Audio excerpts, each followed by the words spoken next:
অনেকদিন পর আমার প্রেমিকের সাথে দেখা হইছে। প্রেমিক আমারে বলল, "আমি যা বলবা তুমি কি তা করতে পারবা?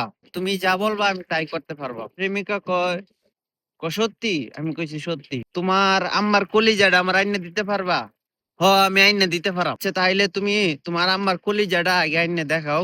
তো আমি চিন্তা ভাবনা না করে মায়ের কাছে দৌড়ে যাইলাম। যাইয়া কইলাম, "আম্মা, তোমার কলিজাটা আমারে দিয়ে দাও। তাইলে আমার প্রেমিকা আমারে ভালোবাসবো।" আম্মা এই কথাটা শুনে কয়, "আচ্ছা পুত, তাইলে আমার কলিজাটা তোরে দিয়ে দিলাম।" হাত দেয়া কলিজাটা নিয়ে আমারে দিল। দেওয়ার পরে আমি দৌড়তে হঠাৎ করে উস্টাকায় পড়ে যায়, আম্মার কইলজাটা অনেক দূরে যায় পড়ে যায়। কইলজাটা বলতেছে, "বাবা, কষ্ট পাইছস, দুঃখ পাইছস বাবা?" তখন এই কথার শুইনে চোখ দিয়ে পানি যে পড়তেছে, আসলে মা কইলজাটা দিয়ে দিছে, কইলজাটা উতরি কথা বলতেছে, আর আমি বুঝলাম না মায়ের ভালোবাসাটা। গল্প ছিল, এটাই বাস্তব। প্রেমিকা বউ মায়ের মতো ভালোবাসতে পারে না। মা একজন যিনি স্বার্থ ছাড়া ভালোবাসে। হয়তোবা আমি গল্পটা সাজিয়ে বলতে পারি নাই, এটাই বাস্তব।